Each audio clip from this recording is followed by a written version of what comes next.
पिता और पति, पिता और पत्नी, पिता और पति, ये दो ही घर नारी के लिए उपयुक्त माने गए। या एक तो पिता का घर पियर कहते हैं और एक पति का घर। नारी के लिए इन दो घर से नजदीक कोई घर ही नहीं है, उपयुक्त माने गए। अपना घर छोड़कर दूसरे के घर में रहने वाली स्त्रियां, कभी भी उनके चरित्र के ऊपर दोष लगाया जा सकता है, इसलिए कभी अपने घर को न छोड़े। यदि ससुराल में अनबन हो गई है, सहेली के यहां ना जाए, बहन के यहां ना जाए, बुआ के यहां ना जाए, मौसी के यहां ना जाए। यदि ससुराल में अनबन हो गई है, धर्मशास्त्र में लिखा है, बोलचाल बंद हो गई है, कोई झगड़ा हो गया है, यदि तुम किसी परिवार की बढ़िया बेटी रही हो, तो यदि रूठ करके भी जाना है तो सीधे अपने पियर जाना, और कहीं दूसरी जगह जाने की जरूरत नहीं है।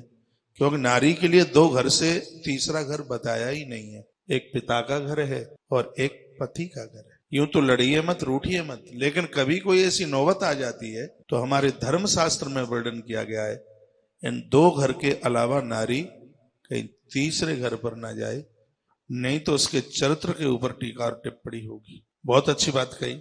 दूसरे के घर में कितना भी ऐश और आराम हो, सुख हो, लेकिन पति का घर यानी अपना घर अपना ही है। टूटी मड़ैया हो, टूटा छप्पर हो, पानी गिरता है, पुत्र आपके संग है, पति आपके साथ है, सासू ससुर का भी आपको सुख मिल रहा है।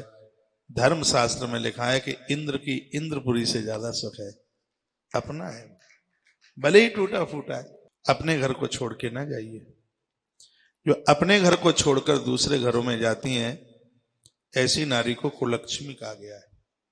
और जिस घर में कुलक्ष्मी रहती है, उस घर का कभी वास्तु दोष समाप्त नहीं होता, उस घर के कभी दोष दूर होते नहीं है। जिस घर में कुलक्ष्मी का वास होता है, जिस घर में देवियां लक्ष्मी बनकर के जिंदगी जीती हैं, उस घर में कोई भी दोष प्रवेश नहीं कर सकता। यह नारी की महिमा है।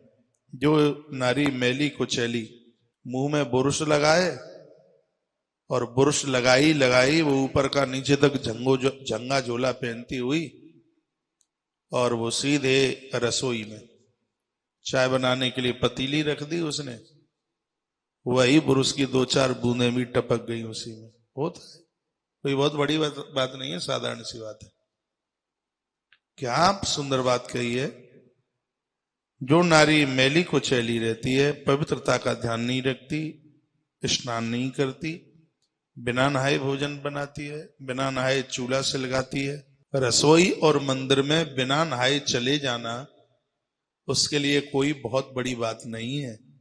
धर्मशास्त्रों में लिखा है, उस घर के दोष कभी भी दूर नहीं हो सकते। ऐसे घरों में पितृ दोष तक आके बैठ जाता है, जहां की स्त्रियां स्नान किए बिना भोजन बनाती हैं, ऋतु काल की मान मर्यादाओं को नहीं रखती, चाहे जिसके सन्मुख आ जाना, देवी देवताओं के मंदिर में पहुंच जाना, रसोई में पहुंच जाना, ऐसे घरों का दोष कभी भी जन्म पत्रियां भी दिखाने से दूर नहीं होता।